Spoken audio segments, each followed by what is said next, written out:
evening. This is Patricia Windrow at the Cable Easel with a program which is devoted to painting and drawing from life. And as usual on these live shows, there are telephone calls that can be answered, and I can talk to you out there. And we almost always do a scene of local origination within our viewing area. The technique is that we go out and we find a spot which I like. And today, we went down to a place called Captree Island. I'm sure that most people in this area know that place. And in the distance, there's a view of the Captree Bridge. I've done it before, but from a different angle. And of course, every angle seems to be as interesting as the other. This is a marshy, grassy, salt marshy place. And this is the perfect time of year to be out there finding these scenes. So, you know, the fall colors are beginning to set in. And the winds are gentle and the sun is warm, but the intense heat and humidity of Long Island has gone away.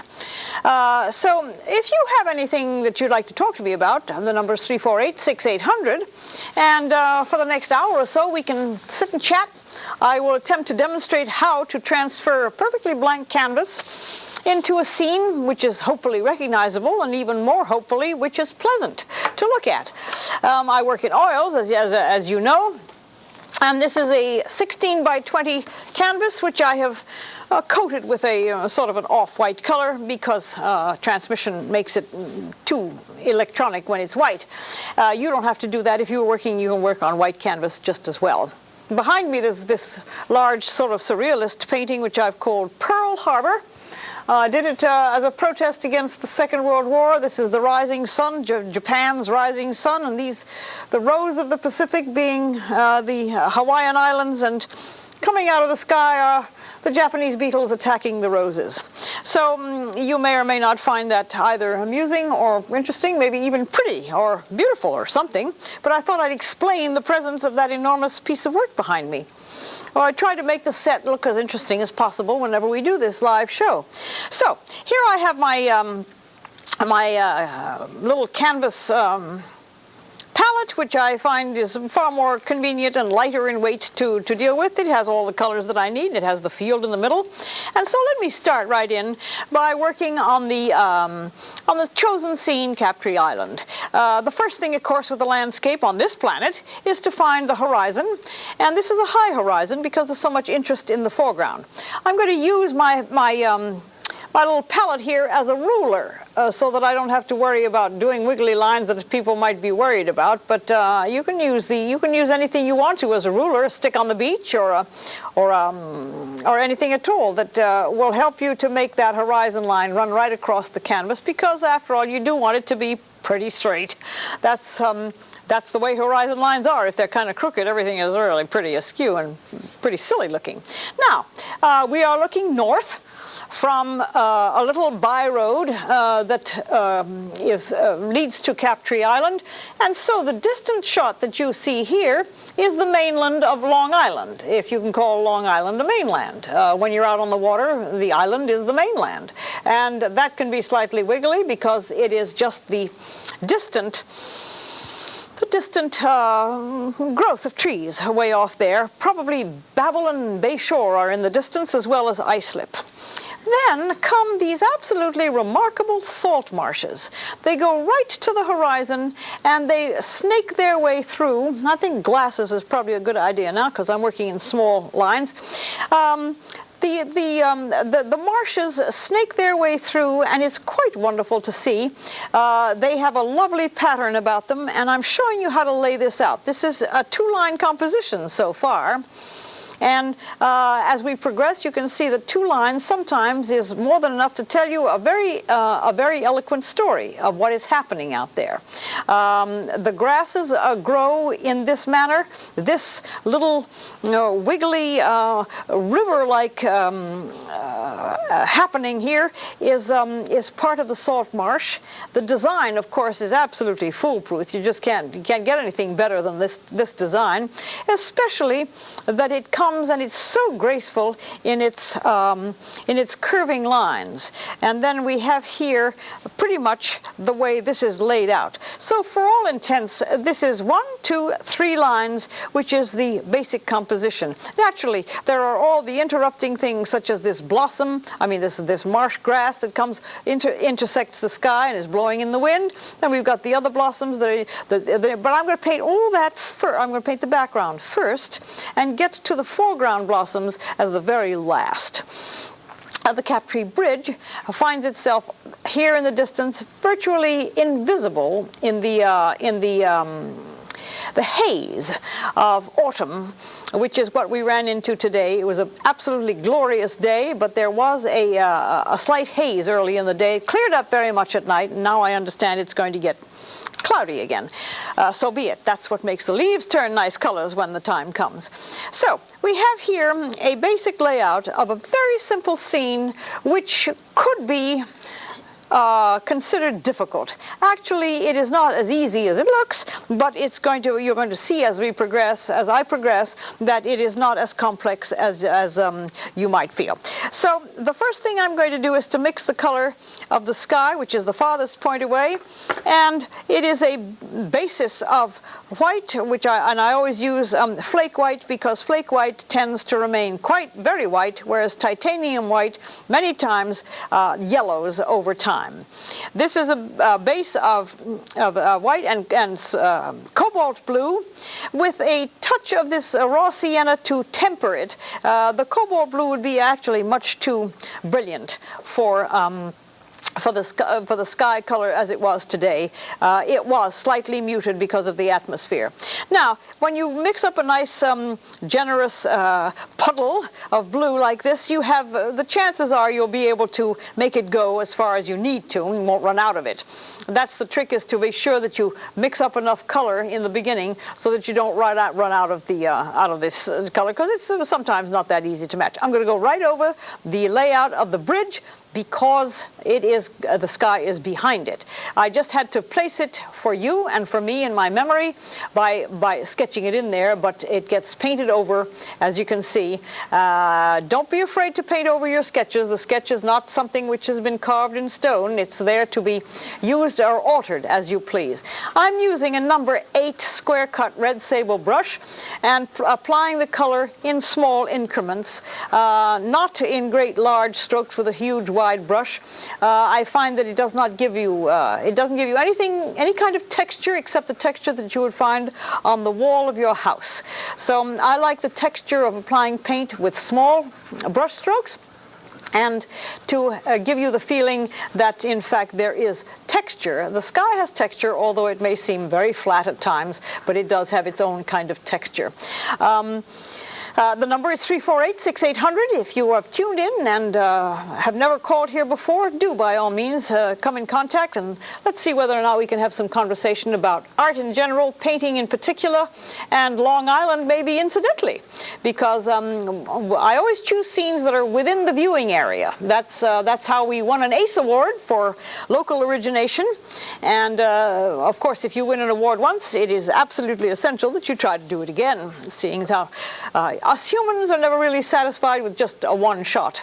So the prospect of having another nomination would be just as nice almost as an award for finding these scenes in the local area and talking about them and giving you an opportunity to study the environment in which you've chosen to live. And it's a very nice one at that, I have to admit. I have gone and moved to the mountains, but I come back here to do this show, and it certainly is a lovely thing to see the great horizontal lines once again, which I have found always very intriguing with Long Island, albeit that the mountains are really fascinating. Well, there was evidence of one small stray cloud out there. Let me put it in on this very pale background. I'm sure that you will be able to see, even though it's very subtle, that a little white, a white cloud in the distance, which is blended at the bottom. Only the tops of these little white clouds should be visible, and not too much texture, because I am, after all, using a brush. And I think that my monitor tells me that way off there someplace there is another little streak of clouds, but this one I think I'm going to tint with a small amount of spectrum red, because in the summertime and in the late summer, clouds tend to gather color. They gather a rather lovely sort of peachy tone. So let me see if I can just show you, to run a little cloud formation there off in the distance. Just pull the brush along. Nobody expects to see an anatomical rendering of a cloud. Painting should be interpretive. I think we'll just give a little bit of an apricot tone to this one over here. And that looks to me like that's about all there was that day, today. A cloudless, wonderful day with a gentle breeze. Now, the distance. Distance is not only a very small thing way over there, giving you the illusion that it's far away, but it's also color focus. And the color in that distance background there is, well, it would probably seem to be slightly on the mauve side, a little bit of purple, and see, and if you get it too dark, then it is not far enough away. So let's see whether or not this is going to be, well, it's sort of, that's okay, that's dim enough, and it's in the grayish, mauvish tones, and there are bumps in that landscape back there. I believe that somewhere back there, a little bit over to the left, maybe out of our range of view, we can see the large building known as Good Sam Hospital, and on the what's the name of that street? Montauk Highway.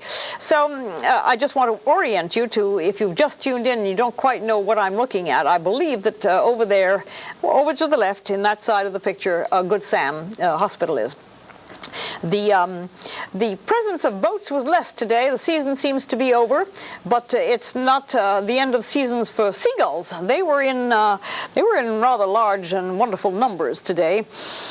And some of them came by and then suddenly disappeared, so there must have been some great food source a good deal of distance away, because they didn't come back again.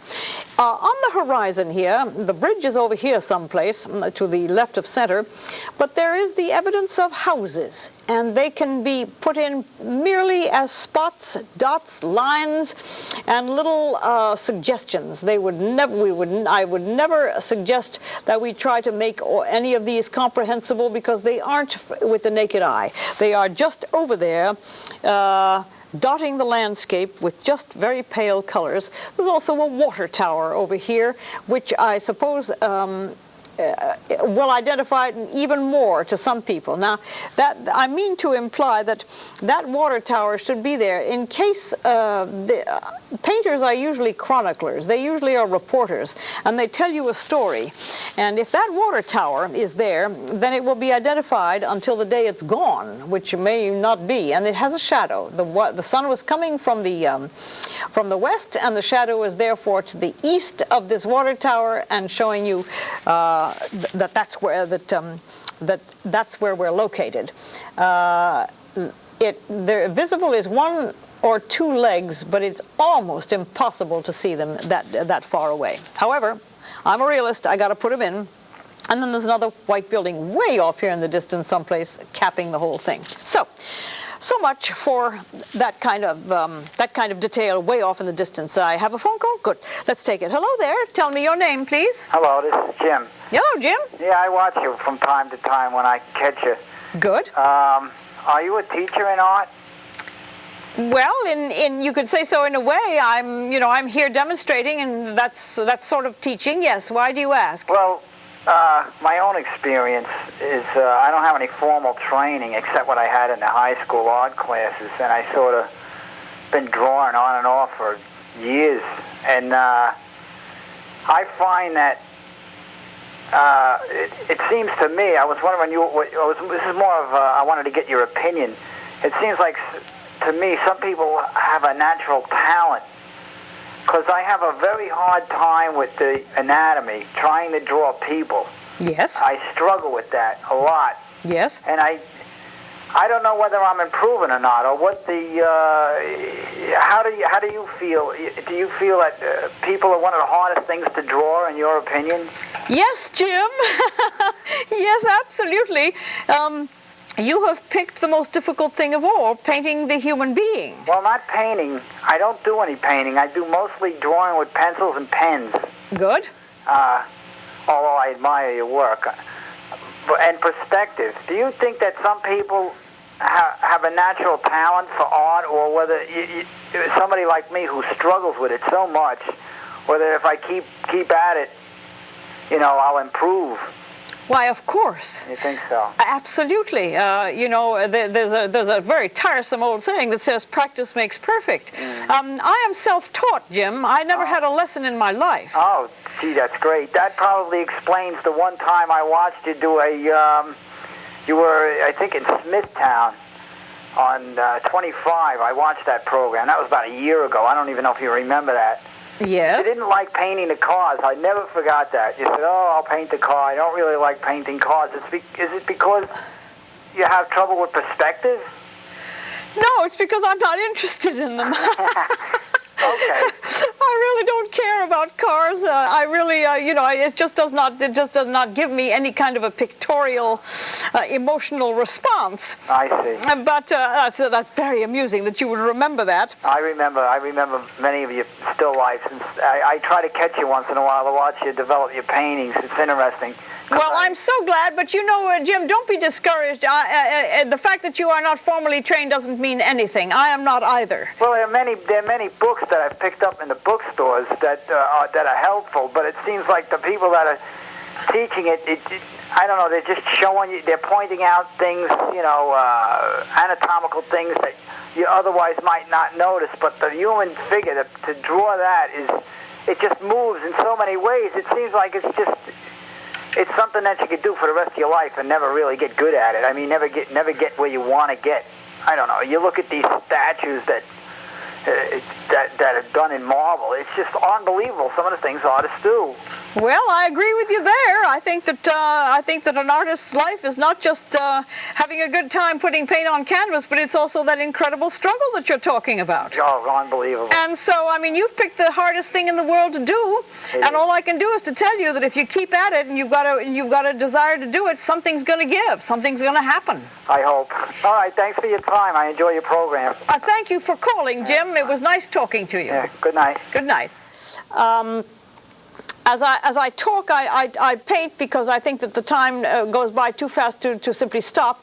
And while I was talking to Jim, I sketched in, I think, probably all that's needed of that bridge, and it's a little bit too dark. I must say I've got to take that out. It has to be barely visible in the distance, barely a suggestion, because it is so far away. So because oils are what they are, I can kind of scumble the look of that bridge and make it a little bit less visible.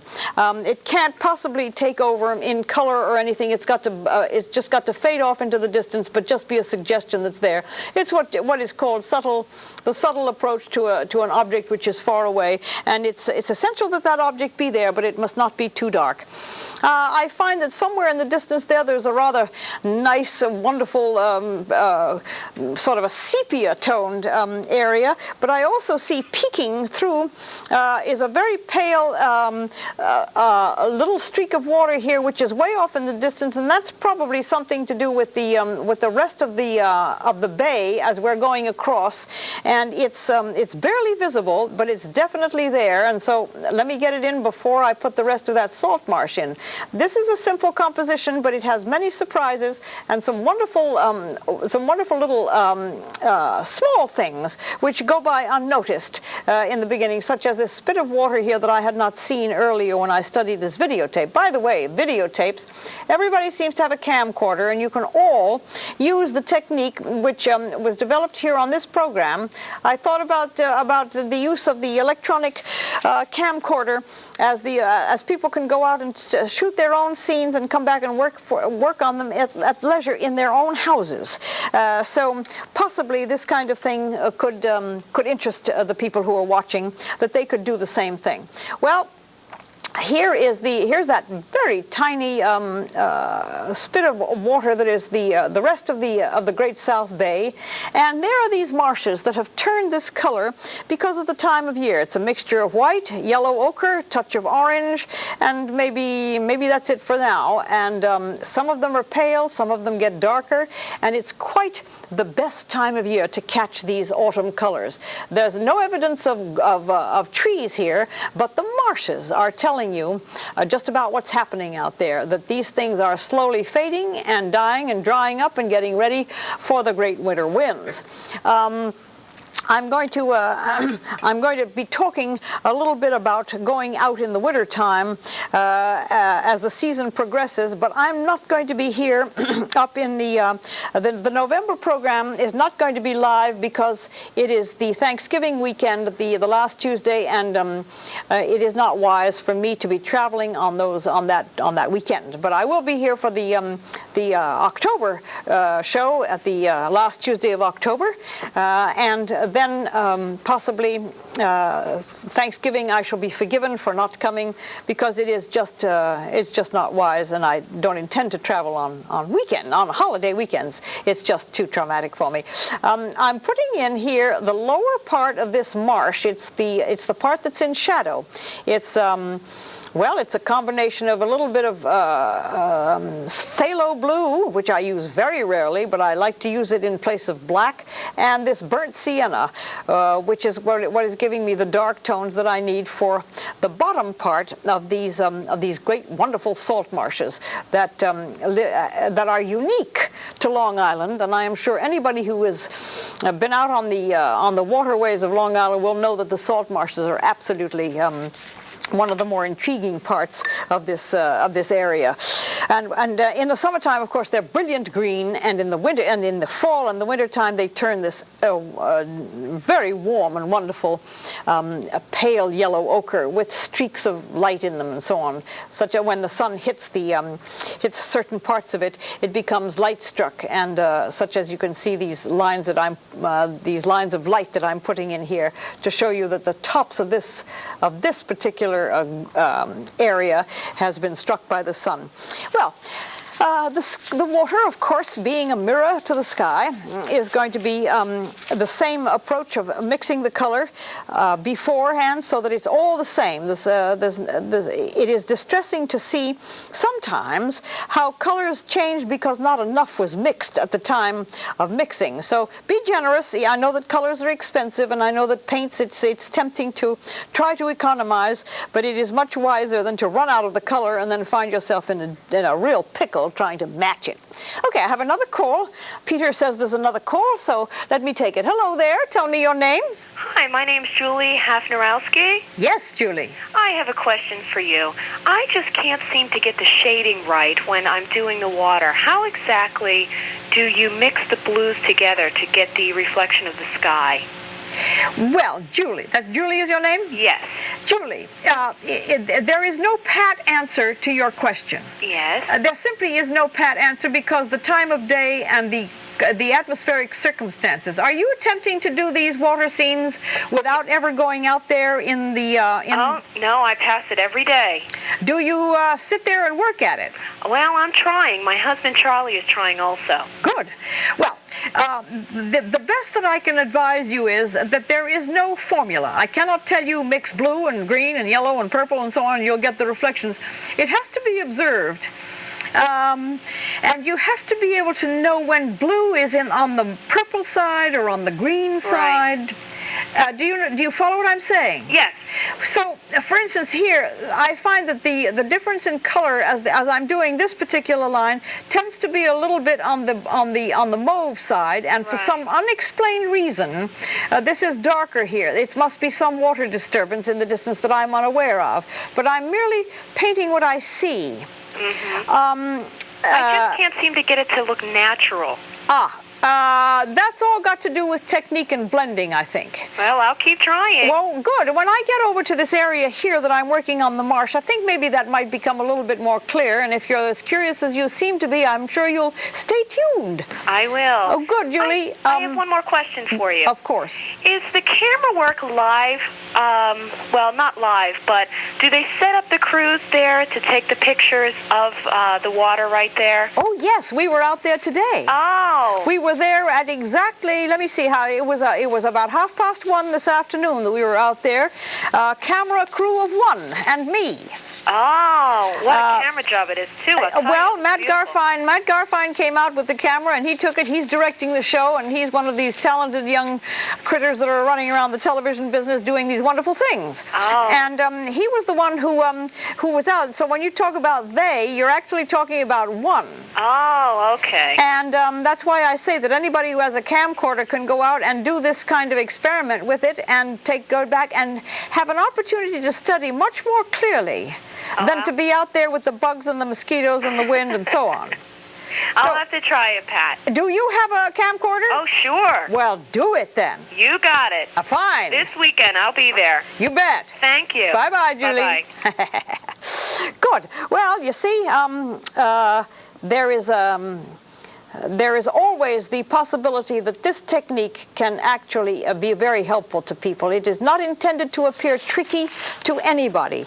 It's a technique which is available to one and all. All that I had to do was to kind of tell them what the possibilities were.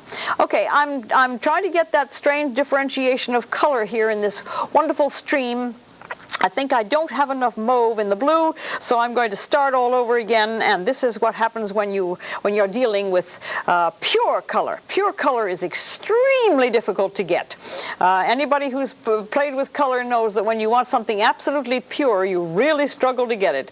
The muddy colors are easy. They come almost naturally, but the pure ones are hard, and blues are even more perplexing because blues can change from mauves to greens to blues and turquoises in absolutely no time. The sun can play tricks on it very, very easily. I'm coming over here probably more because I spoke to Julie about it and told her to try to watch as the reflections seem to be what are worrying her, and small wonder because they change all the time. There is no reason to assume that reflections are going to be easy because they're like drawing the human person. They change, they move. Shadows and reflections do not remain constant. Any disturbance on the surface of the water is going to change the reflection. And reflections in the water are not solved by taking a brush and just pulling color down and saying, well, there, that looks pretty good. What it has to do is to be accurate, and it has to be exactly what you're attempting to picture. So here I've prepared the background for this, and this is by putting on almost a flat coat of blue with deliberate strokes to get the texture that I was talking about before. And then here, all of a sudden, the wind has come up, and there is a surface disturbance, and that water has gotten a little ripples on the top. I catch that as quickly as I can before it disappears.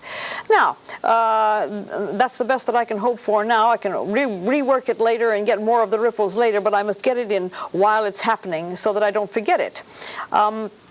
The reflections in the water here are the color of the grasses. They are a greenish tone, which I'm going to subdue with some of the sienna, but they are not blue, and they are not the color of the grass. They are darkish green, and they are right down here in this area. If you consult if the monitor can show you that this right here is the reflection of that grass.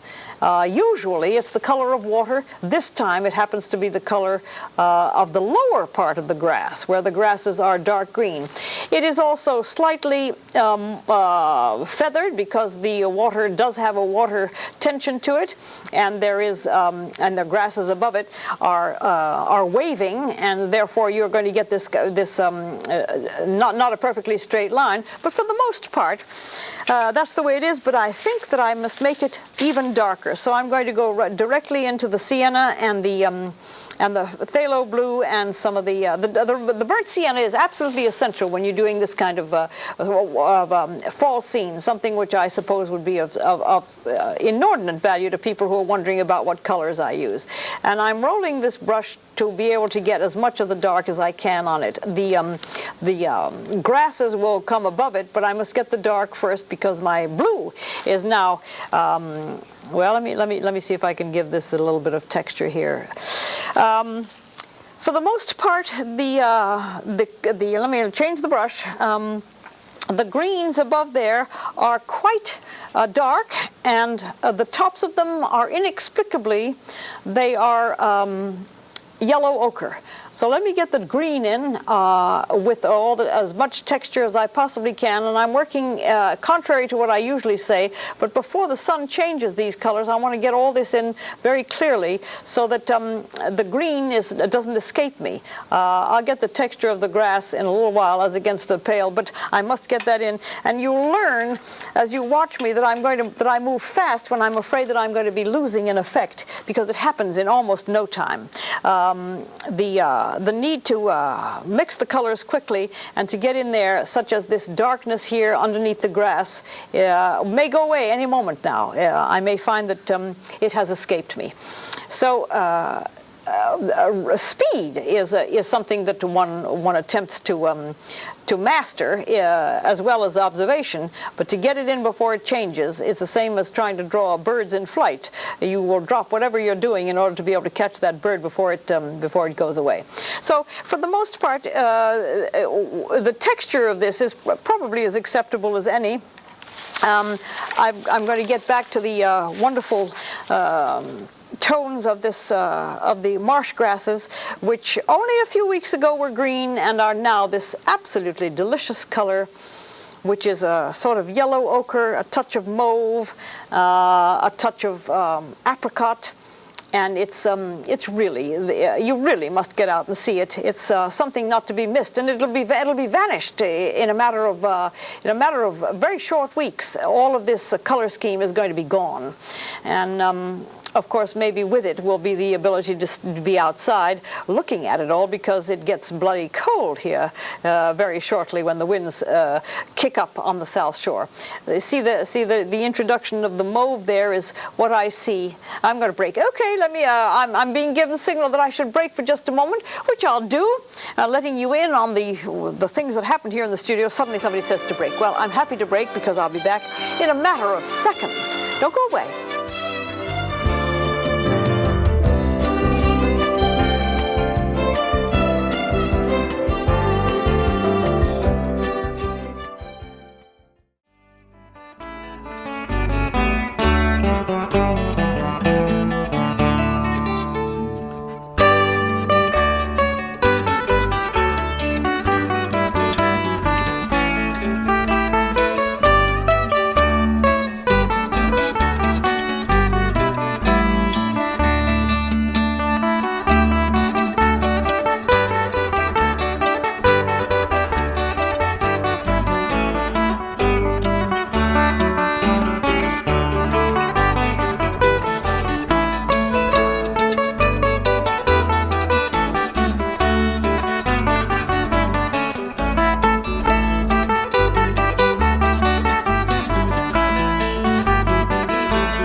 Back again, trying desperately to get all of this done in the short space of 1 hour.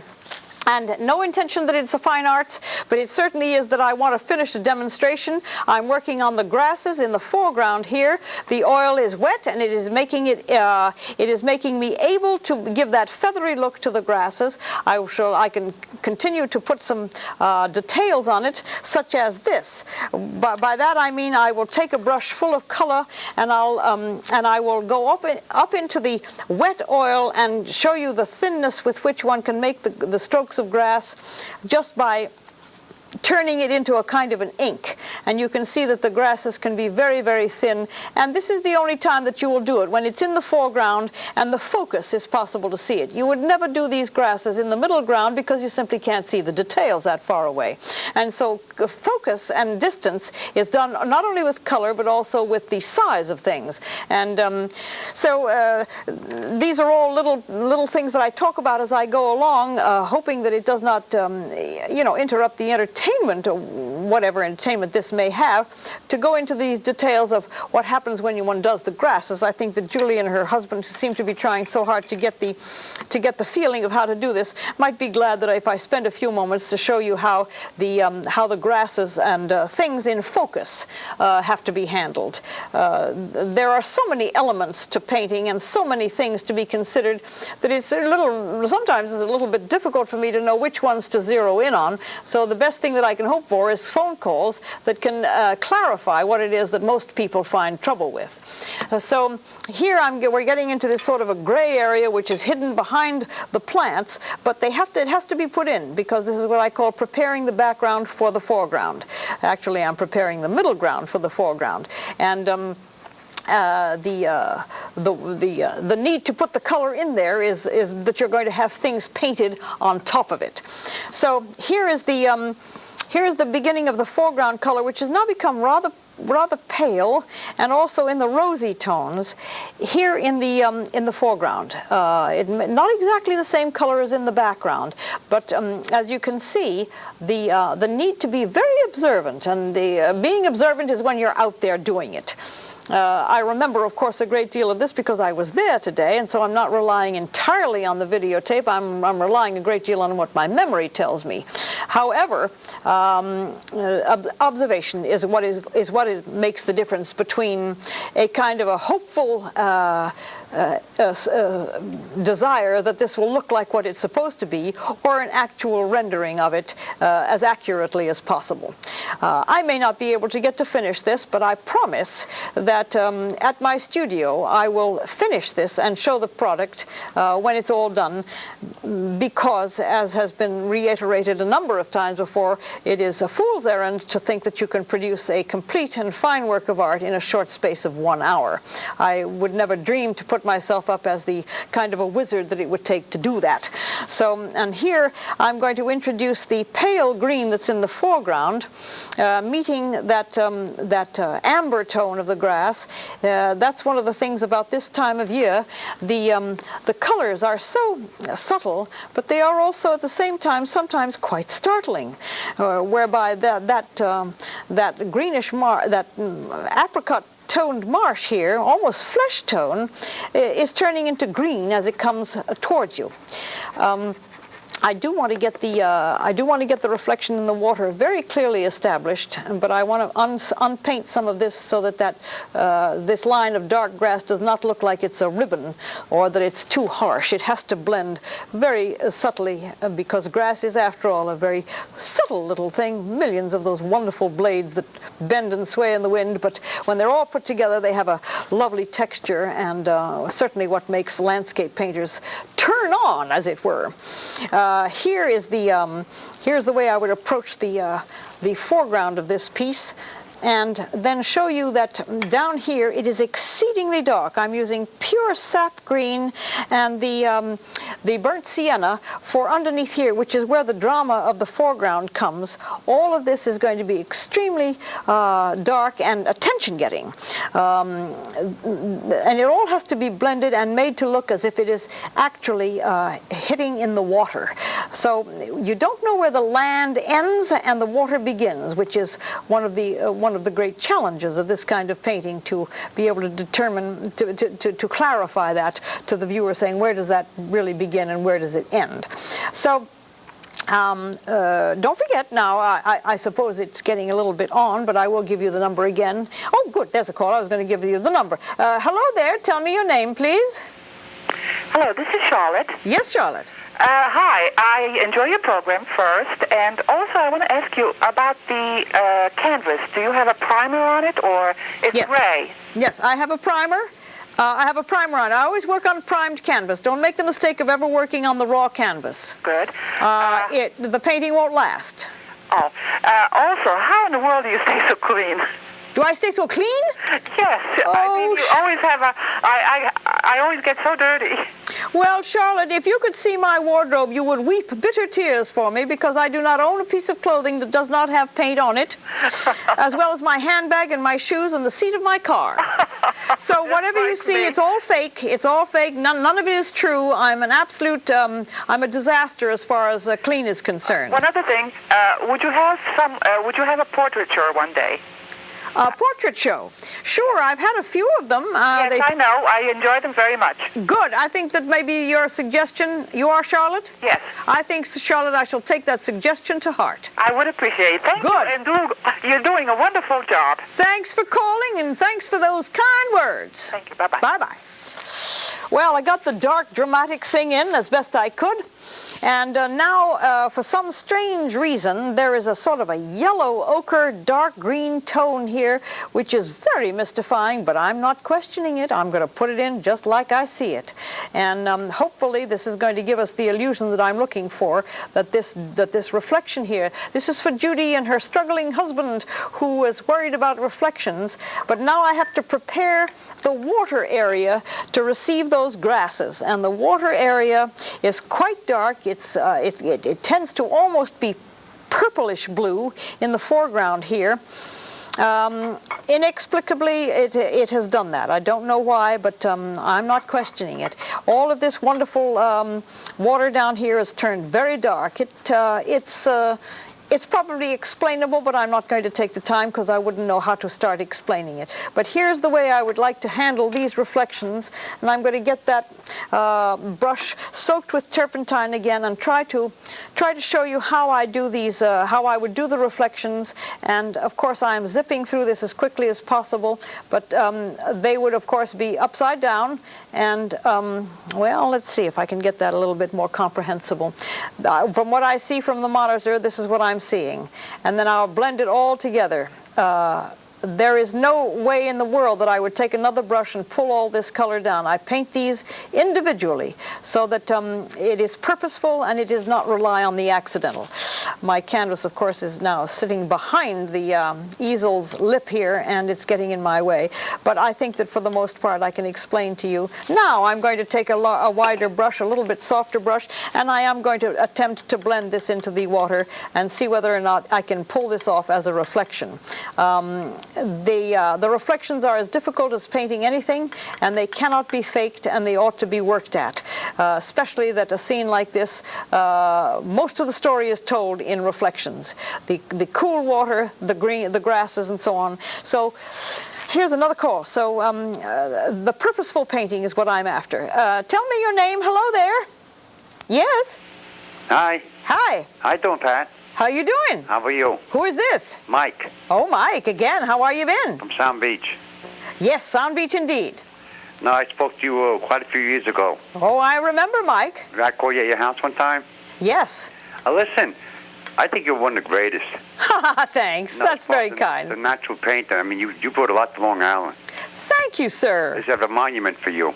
Oh. No, seriously. Well, that's wonderful to hear that, and I really appreciate it, and I don't mean to dismiss it with false modesty. I have always hoped that something would come from this that people would really be able to use. I tell you, if I had the money, I'd think I'd buy all your paintings. I definitely would. I got one question for you, okay? Please. All right. You're not on in the daytime, okay?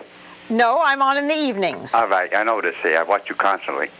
When the only thing I want to ask you is there any problems you have with the other guys that use those 4-foot paint brushes? Yes, I have some problems with them, but I vowed to not become public with them. I have enormous problems, and I try to remain courteous. Uh-huh. Are you trying to paint with those great big brushes? In fact, I'm not painting lately, you know. I'm too busy working, you know.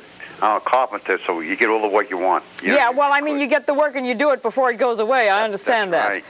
Well, I tell you, yes, I keep using the word purposeful painting, whereby the strokes are all purposely done. You don't rely upon the accidents. I think that's what you're probably talking about. Right. And yes, I have problems with it. I don't think that it serves much of a purpose. I think that it's misleading, and I think that the people who try it get nothing but frustration from it. And that's not fair. Uh-huh. You know? Right. So, you know, techniques are techniques. You can do whatever you want if it gets the right effect. It's just that I don't like the effect. Uh-huh.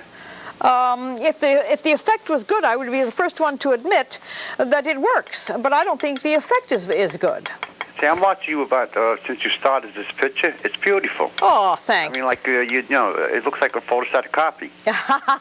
Well, maybe my middle name is Kodak or something. Yeah, whatever. But you do beautiful work. Believe me. Thank you, Mike. It's a question of observing it and trying to be faithful to what I see. Right. I know you love Long Island. That's for sure. Ah, yes. It's a wonderful place, and I think it's many times it gets bad press.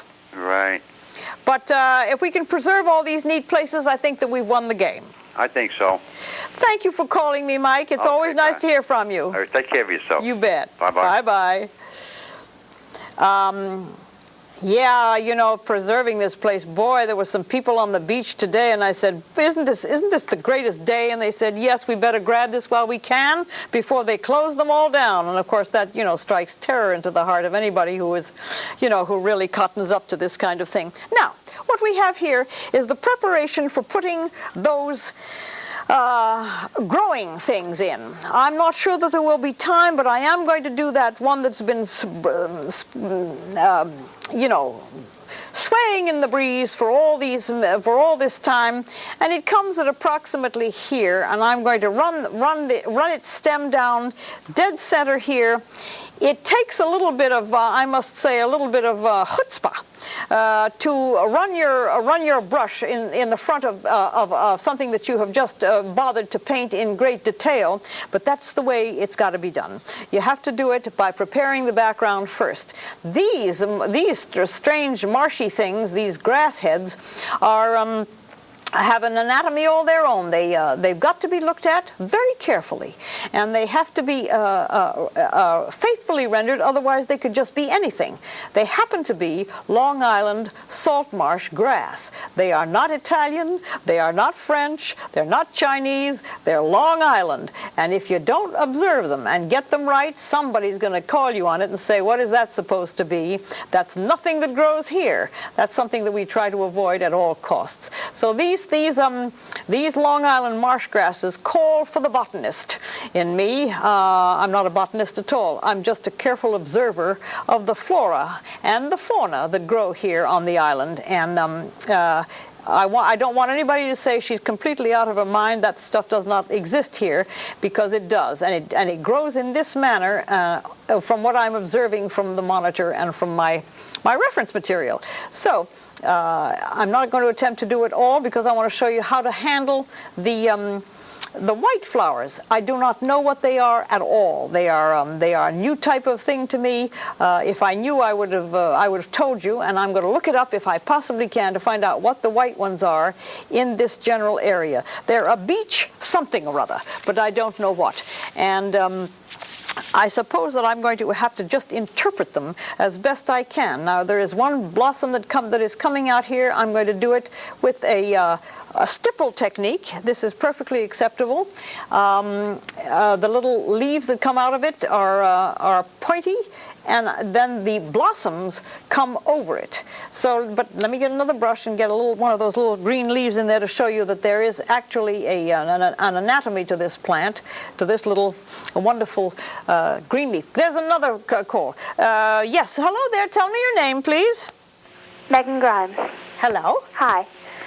I'm painting a picture of my cat, and he has a lot of different colors, and it's all blended in, and I can't blend it because it always gets messed up and looks globby. Well, what are you using? What medium? What is it called? Are you using oils? No. Oh. Are you using watercolors? Yeah. Well, sweetie, watercolors dry too fast. You're not going to be able to blend watercolors unless you do it when it's wet. Oh. So I can't answer your problem because I work in oils. Oh, okay. But I appreciate your call. I hope you keep trying. Okay. Don't forget to call me again, maybe, and see if you've met with some success. All right. All right. I just wanted to say I loved your paintings. Oh, that's very kind. That's what I like to hear, and I wish I could be more specific with an answer for you, but I can't because I don't work in watercolor. All right. Thank you. Okay. Bye-bye. Now, here's the way I would handle these flowers, just by observing. They are at the end of the branch. They're profuse. They are pure white as far as I can see. And this is the way I would do the entire growth of these flowers in the foreground. But I think doing one of them can explain to you the general approach to doing this kind of flower. They've got their leaves. They also have there are other nice arrangements in the foreground here.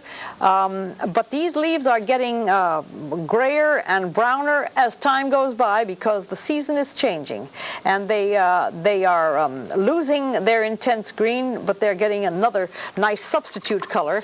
However, remember that the sun catches these dry flowers, and some of these gray and green leaves turn brilliant white when the sun hits them. So all of this is another question of observation. Here's another approach to how you would do these grasses in the foreground. You have to get your brush full of color, just so that you can pull them up from the foreground and let them sway in the breeze because they're moving all the time. But some of them turn like this, and some of them go perfectly straight up. But you mustn't be afraid to go through the painting that you have done and intersect the already painted surfaces. Well, here we have another call, so let me take that one. Hello there. Tell me who you are, please. Samantha. Hi, Samantha. Hi. I like your painting. That's good. How old are you, Samantha? 9. Oh, 9. Good. You must be in what grade? 3rd? 4th. 4th grade. Good for you. What else can we talk about? I like how the water you made.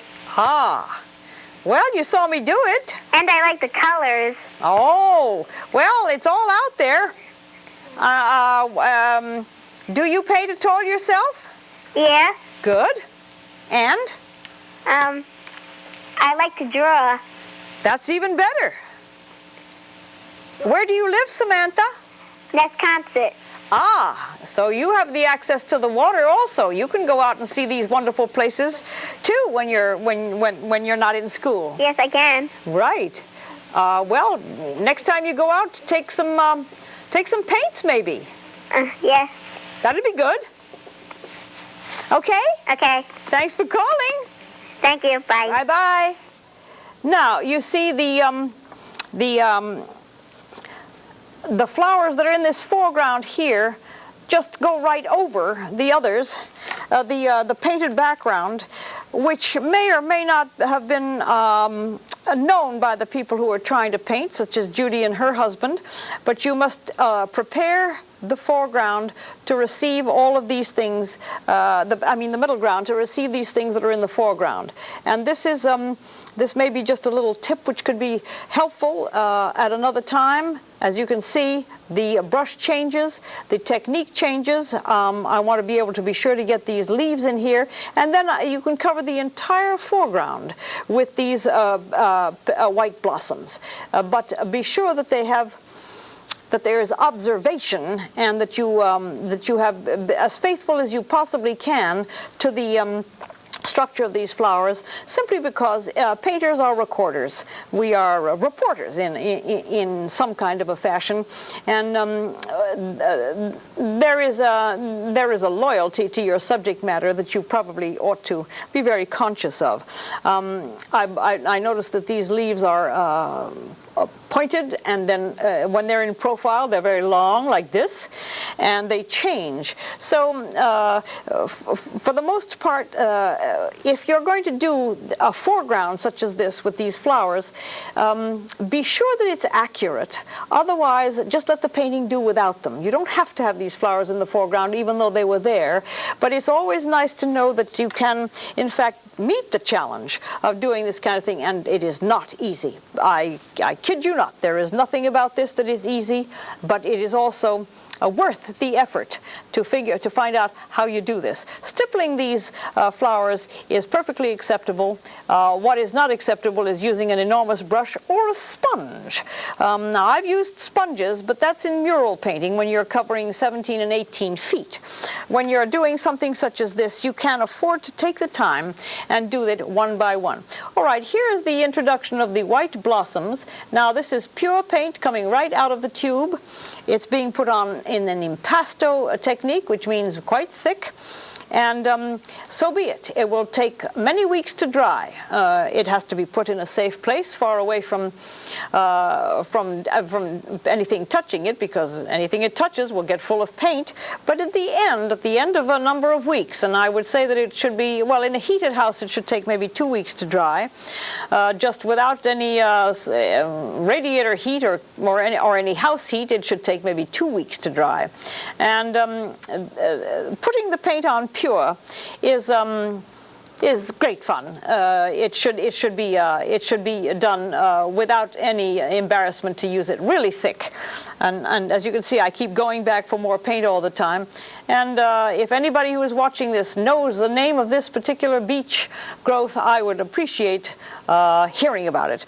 This little clump seems to be quite white with very little green behind it, and it's sort of globular shaped, and so I'm going to make it conform to its shape. Naturally, when you're doing this and you don't attempt to do it in the space of 1 hour, you are going to be a little bit more faithful to the details. But this is a general feeling of how to go about to give the illusion of this flower. I suppose that this is the season for them to be blooming like this. They may have been totally invisible the rest of the year. But they were out there today in full force, swaying in the breeze and being absolutely wonderful to look at. They're probably weeds, but as my son says, weeds are just flowers that nobody wants to bring into the house. But they are part of a landscape, which is one of the things that makes painting such a pleasure. So I'd like you to know that this kind of adventure into working in oils in the out of doors is possible for everybody. We should all try to do it. I'm going to add a sailboat that I remember seeing at the last minute before I drove away. It was a little triangular fellow over here in the corner, sailing either home or out into the Great South Bay. But there it was, and all you need to tell the story that you're living in an area with a lot of sailboats is a little triangle off there in the distance.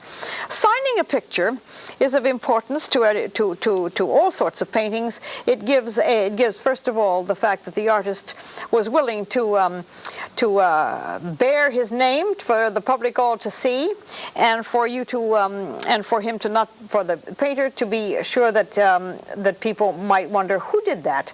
And there it is. I like to date my paintings, especially in this rapidly changing world. You never know when this is going to look like this, or if it's going to stay like this, or if it's going to change in a matter of months or years. So a year, and you can put the 1900s are coming to an end in about 9 years, so maybe you have to put 19 in front of the 91.